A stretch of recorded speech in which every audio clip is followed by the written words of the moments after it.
When government officials proclaim they can manage the economy through careful intervention, they reveal a fundamental misunderstanding of what an economy actually is. The American economy today exemplifies what I termed planned chaos, the inevitable result when bureaucrats attempt to replace the spontaneous order of markets with their artificial designs. Every Federal Reserve policy, every regulatory mandate, every stimulus package represents an attempt to improve upon the coordination mechanism that emerges naturally from human action. Yet the very act of intervention destroys the information system that makes rational economic calculation possible. Today's economic turbulence isn't despite government planning, it's because of it. The chaos we observe in supply chains, labor markets, and price structures is the predictable consequence of substituting political decisions for market processes. Understanding this principle is essential for grasping why our current economic difficulties will only intensify until we abandon the illusion that human reason can centrally coordinate millions of individual actions better than the market process itself. Chapter 1: The Illusion of Economic Management. The fundamental error underlying modern economic policy is the belief that complex market phenomena can be managed through central planning. This misconception treats the economy as a machine that responds predictably to policy inputs, rather than recognizing it as an emergent order arising from countless individual decisions. When the Federal Reserve manipulates interest rates, officials believe they're fine-tuning economic performance.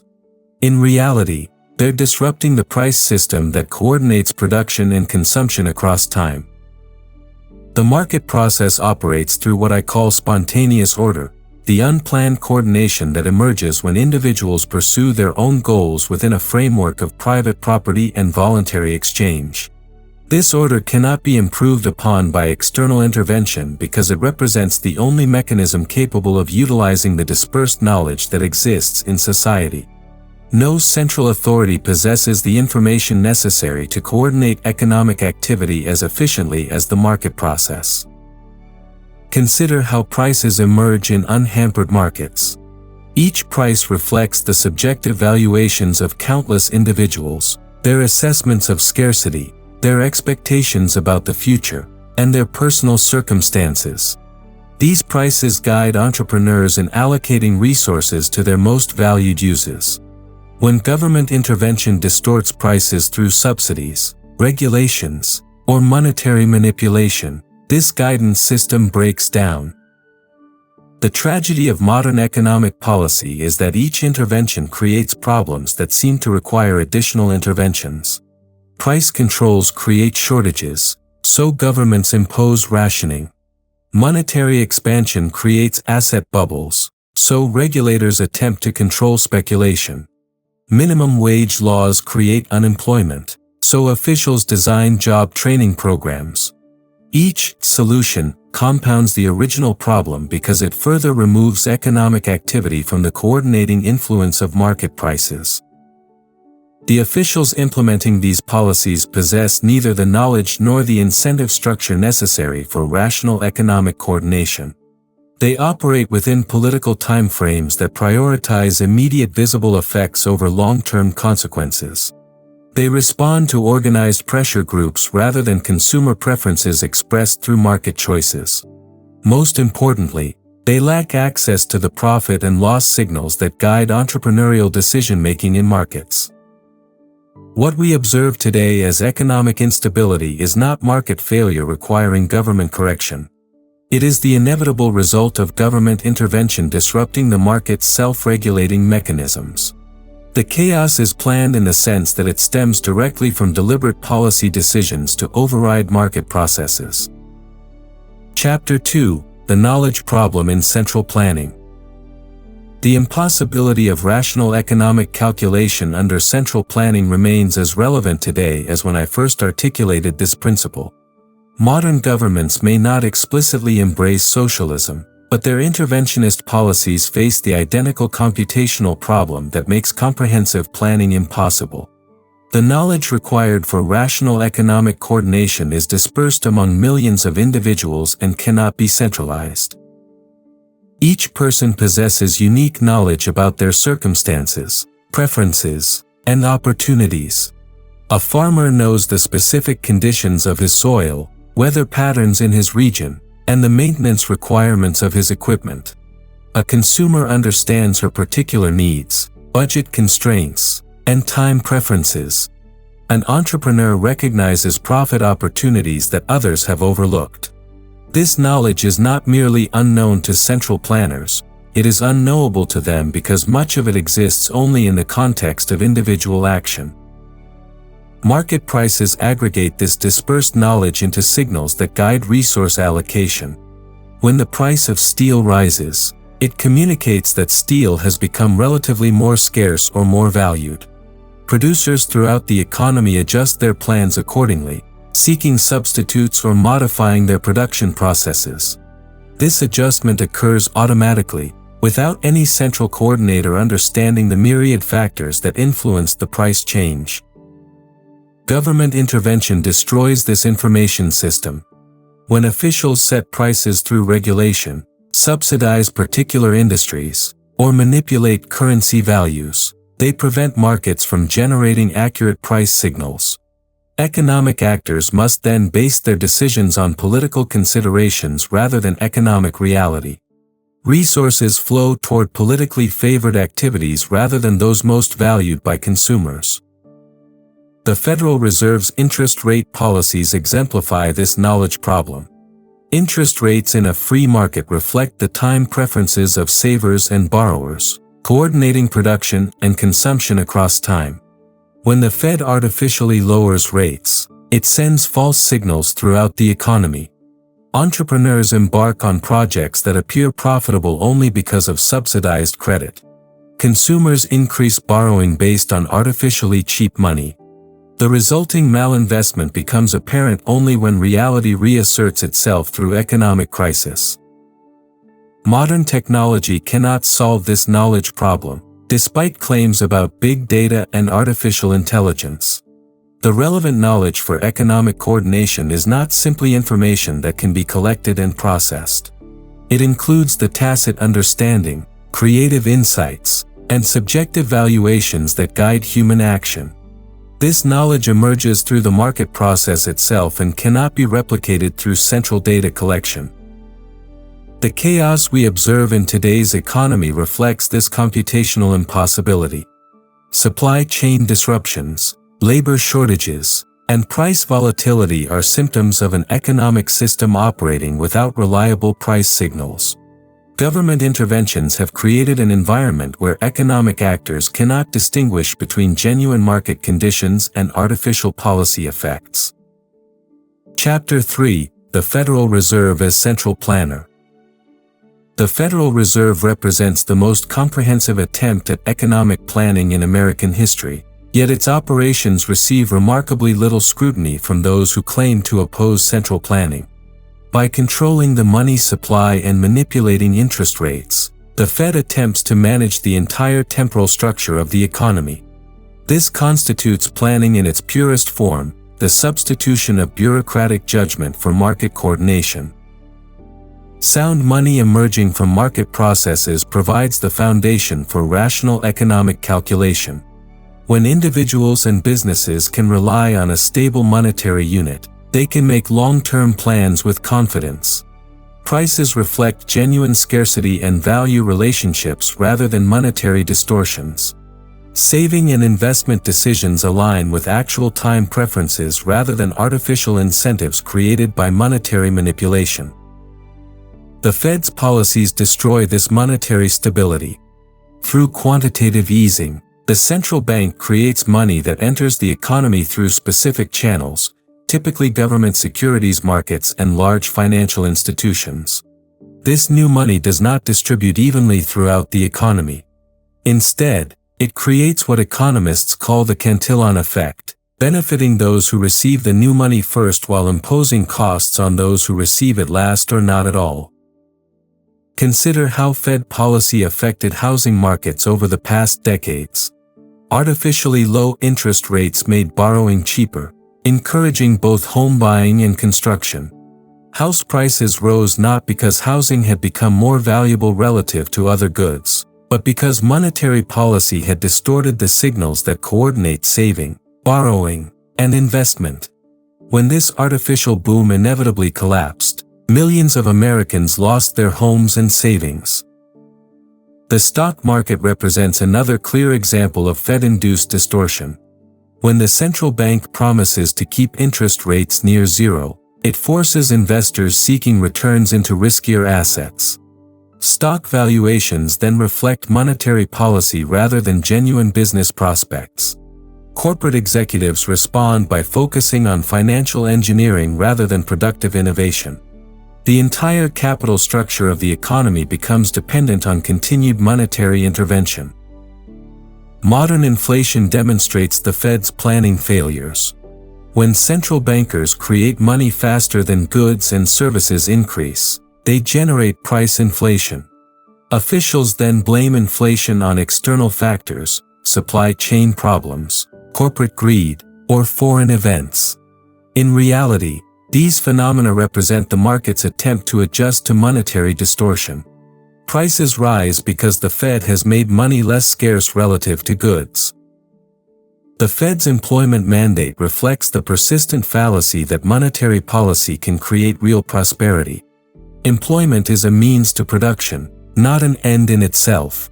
Sustainable employment emerges when entrepreneurs can profitably combine labor with capital and other resources. Monetary manipulation cannot create the real resources necessary for genuine job creation. It can only redistribute existing resources through the inflation process. Interest rate manipulation distorts the entire temporal structure of production. In a market economy, interest rates coordinate present and future consumption by reflecting actual time preferences. When the Fed artificially lowers rates, it encourages consumption today at the expense of future consumption. It stimulates borrowing and discourages saving, creating an unsustainable economic structure that must eventually collapse. Have you noticed how business cycles intensify with increased Fed intervention? Each attempt to smooth economic fluctuations actually amplifies the underlying distortions that create instability. Chapter 4: Regulatory Chaos in Modern Markets. The regulatory apparatus governing American markets today exemplifies the impossibility of rational planning in complex systems. Each regulation attempts to achieve specific outcomes through bureaucratic control, yet the cumulative effect creates a web of contradictions that makes rational business planning nearly impossible. Entrepreneurs must navigate not market conditions, but political preferences expressed through an ever-changing regulatory environment. Regulations emerge from a fundamental misunderstanding of how markets coordinate economic activity. Officials observe outcomes they consider suboptimal and design rules to produce different results. They treat market phenomena as mechanical responses to legal constraints rather than recognizing them as emergent properties of human action operating under specific institutional conditions. This mechanistic thinking leads to regulations that consistently produce unintended consequences. The financial industry illustrates regulatory chaos most clearly. The Dodd-Frank Act alone spans thousands of pages, yet financial markets continue experiencing instability. Each new rule creates incentives for regulatory arbitrage as market participants seek ways to achieve their objectives within the legal framework. The result is not increased stability, but rather a financial system shaped more by regulatory compliance than by serving customer needs. Environmental regulations demonstrate how planning mentality infects policy thinking. Officials identify environmental goals and design regulations to achieve them, treating the economy as a system that can be programmed to deliver desired outcomes. They fail to recognize that environmental improvements emerge most effectively through market processes that reward innovation and efficiency. Regulatory mandates often prevent the very technological development that could address environmental concerns most effectively. Labor regulations reveal the same planning fallacy. Minimum wage laws, workplace safety requirements, and employment mandates all represent attempts to improve worker welfare through bureaucratic control. Yet these regulations often harm the workers they claim to help by increasing the cost of employment and reducing workplace flexibility. Markets develop employment arrangements that balance worker preferences, employer needs, and competitive conditions. Regulatory interference disrupts this balance without creating the real productivity improvements that drive genuine wage increases. The healthcare sector suffers under particularly complex regulatory chaos. Multiple agencies regulate different aspects of medical care, insurance, pharmaceuticals, and medical devices. Each regulation addresses specific perceived problems while creating new distortions throughout the system. The result is a healthcare market that bears little resemblance to any market economy, where prices are largely divorced from costs and consumer choice is severely restricted. Technology regulations reveal how regulatory thinking struggles with innovation. Officials attempt to apply traditional regulatory frameworks to digital platforms, artificial intelligence, and other emerging technologies. These efforts typically focus on controlling specific applications rather than establishing property rights and legal frameworks that allow market processes to guide technological development. The result is regulatory uncertainty that discourages innovation while failing to address genuine concerns about technology's social implications. The cumulative burden of regulation creates what economists call regulatory capture, where established businesses use regulatory complexity to protect themselves from competition. New entrants face enormous compliance costs that favor large corporations with dedicated legal departments. Innovation suffers as entrepreneurs must consider regulatory approval processes alongside market viability. The regulatory state thus becomes a tool for economic incumbents rather than a means of protecting consumer welfare. Small businesses bear disproportionate regulatory costs because they lack the resources to navigate complex compliance requirements. This regulatory burden contributes to economic concentration as markets become dominated by large corporations capable of managing regulatory complexity. The very regulations designed to control business power actually strengthen the position of established players. Chapter 5: Monetary Chaos and the Destruction of Economic Calculation. The manipulation of money represents the most destructive form of economic planning because money serves as the medium through which all economic calculation occurs. When central bankers distort monetary signals, they undermine the entire information system that allows market participants to make rational decisions. The resulting chaos appears in every sector of the economy as individuals and businesses struggle to distinguish between real economic changes and artificial monetary effects. Sound money provides the stable unit of account necessary for long-term economic planning. Entrepreneurs can evaluate investment projects, workers can plan their careers, and families can save for the future only when they can rely on monetary stability. The Federal Reserve's policies destroy this stability through continuous monetary expansion that makes long-term calculation impossible. Inflation represents the most visible form of monetary chaos. When prices rise due to monetary expansion, the market process that coordinates supply and demand breaks down. Consumers cannot determine whether price increases reflect genuine scarcity or monetary debasement. Producers cannot distinguish between increased demand for their products and general price inflation. The price system loses its coordinating function as market participants must constantly adjust for monetary distortion. The housing market provides a clear example of monetary chaos in action. Fed policies that keep interest rates artificially low encourage borrowing for home purchases while discouraging saving. This creates artificial demand that drives housing prices above levels justified by real economic factors. When monetary policy eventually changes, the artificial demand disappears and prices collapse, destroying wealth and disrupting communities. The cycle repeats as officials respond to each crisis with additional monetary intervention. Stock markets increasingly reflect monetary policy rather than business fundamentals. When the Fed promises continued monetary expansion, Stock prices rise regardless of underlying corporate performance. This encourages speculative behavior while directing capital away from productive uses. Corporate executives focus on financial engineering rather than operational improvements because monetary policy makes debt financing artificially attractive.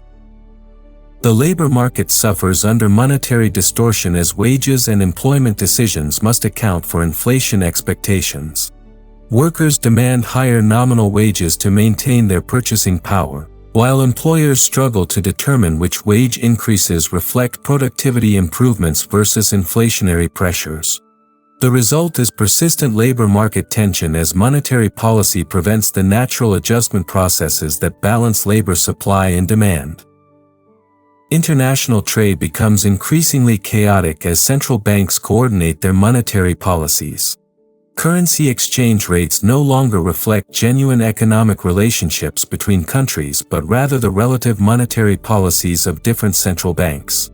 This makes international investment and trade planning extremely difficult as businesses must constantly hedge against currency fluctuations driven by monetary intervention rather than market forces. The Federal Reserve's dual mandate exemplifies the impossibility of using monetary policy to achieve real economic goals. Central bankers attempt to target both price stability and employment through interest rate manipulation, yet these goals often conflict with each other and with the basic function of money as a medium of exchange. The result is monetary policy that serves neither goal effectively while creating instability throughout the economy. Have you observed how inflation affects your daily economic decisions? When money loses its purchasing power unpredictably, even simple choices like when to make purchases become speculative decisions about future monetary policy. Quantitative easing represents the most extreme form of monetary planning. By purchasing government securities and other assets, the Fed attempts to control not only the money supply but also the allocation of credit throughout the economy. This direct intervention in capital markets represents central planning of investment decisions that market processes should coordinate through profit and loss signals. The cryptocurrency phenomenon reflects market attempts to escape monetary chaos through alternative monetary systems. While these experiments face their own challenges, their popularity demonstrates widespread recognition that current monetary arrangements serve political rather than economic purposes. Chapter 6: The Social Philosophy of Planned Chaos. The economic chaos we observe today stems from a deeper philosophical error about the nature of social cooperation and human action. Modern interventionist policies rest on the assumption that conscious design can improve upon the spontaneous order that emerges from voluntary human interaction. This assumption leads inevitably to planned chaos because it misunderstands how complex societies actually function and prosper. Human beings naturally cooperate through market exchange when institutional frameworks protect property rights and enforce contracts.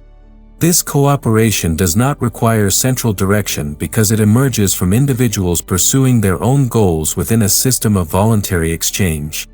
Each person serves others by offering goods and services they value, creating what Adam Smith called the invisible hand of market coordination. This process generates social cooperation on a scale that no conscious planning could achieve. The interventionist mindset treats social cooperation as a problem requiring political solution. Officials observe that market outcomes do not match their preferred distribution of income, their environmental goals, or their vision of social justice. They then design policies to achieve these outcomes through government force. However, coercive intervention cannot replicate the voluntary cooperation that makes markets effective. Instead, it substitutes political conflict for market harmony. Consider how rent control policies illustrate this philosophical error. Officials observe that some people cannot afford housing at market prices and conclude that government intervention can solve this problem. Yet rent control destroys the incentives for housing construction and maintenance while creating shortages that harm precisely the people it claims to help.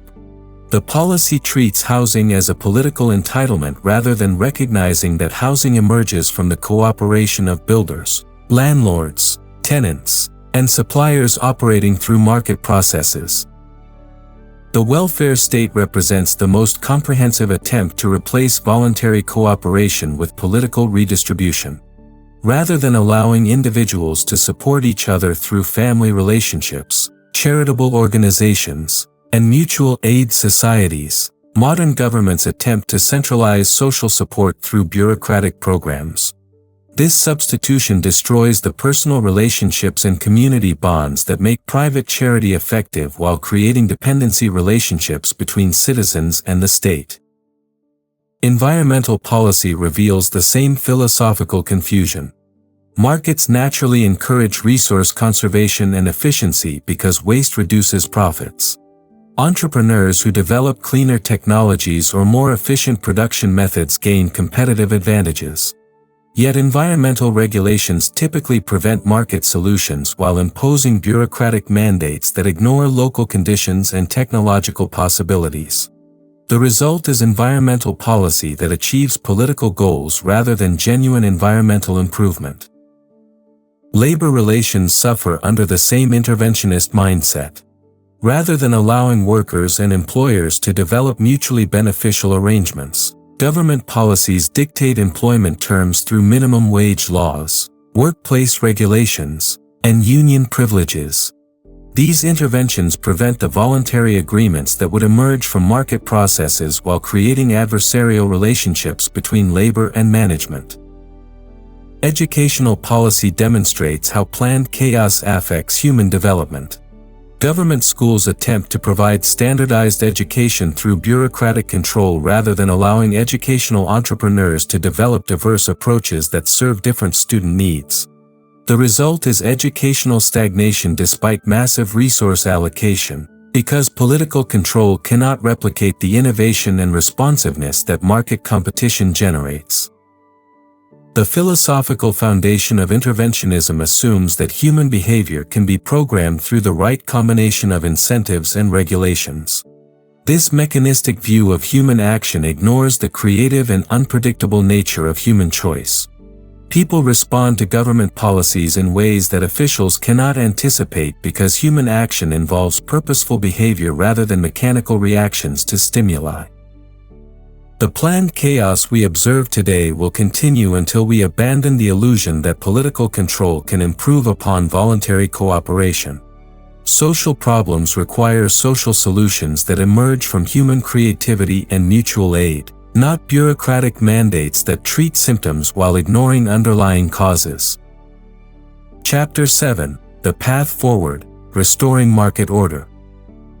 The solution to planned chaos lies not in better planning, but in abandoning the planning mentality altogether and restoring the institutional framework that allows market processes to coordinate economic activity.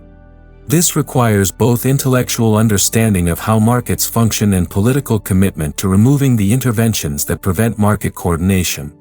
The transition will involve temporary dislocations as artificial economic structures collapse, but these adjustments are necessary for sustainable prosperity.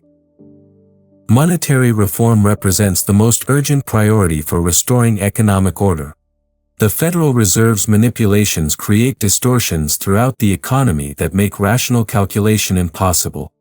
Sound money requires ending central bank control over interest rates and money creation. This could involve returning to a gold standard, allowing competing currencies, or adopting constitutional limits on monetary expansion. The specific mechanism matters less than establishing monetary stability that allows market participants to plan for the future with confidence. Financial markets need liberation from regulatory control that prevents them from serving their essential function of allocating capital efficiently. Current regulations protect established financial institutions while preventing innovation and competition. Repealing deposit insurance, ending too-big-to-fail policies, and eliminating regulations that restrict financial innovation would allow markets to develop banking and investment services that serve customer needs rather than political preferences. Regulatory reform must go beyond modifying existing rules to questioning the legitimacy of regulatory intervention itself. Each regulation represents a substitution of political judgment for market coordination. Rather than attempting to design better regulations, policy should focus on establishing clear property rights and legal frameworks that allow market processes to address social concerns through voluntary cooperation. Labor markets require freedom from minimum wage laws, workplace regulations, and union privileges that prevent voluntary agreements between workers and employers. These interventions harm workers by reducing employment opportunities and preventing the wage flexibility that allows labor markets to adjust to changing conditions. Removing these barriers would allow employment relationships to develop that serve both worker preferences and business needs. Healthcare reform must address the fundamental problem that government intervention has largely eliminated market processes from medical care.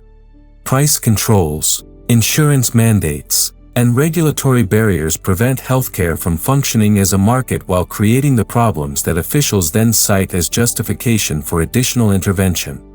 Genuine healthcare reform requires restoring price signals, allowing insurance competition, and removing barriers to medical innovation.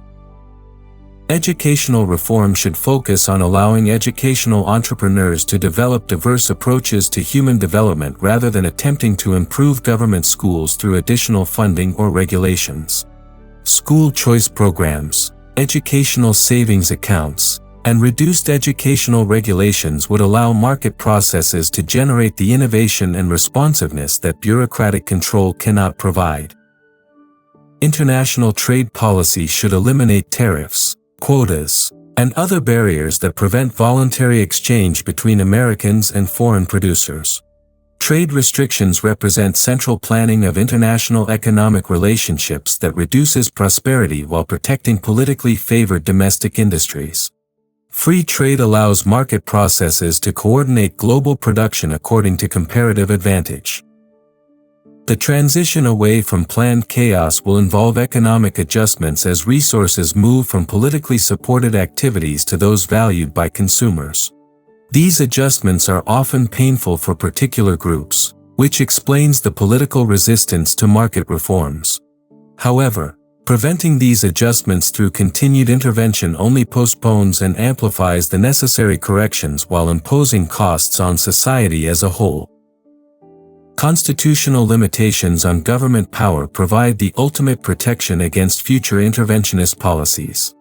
The American constitutional framework originally limited federal power to specific enumerated functions, leaving most economic activity under state and local jurisdiction or private control. Restoring these constitutional limits would prevent the accumulation of federal power that enables economic planning. The intellectual battle remains as important as political reform.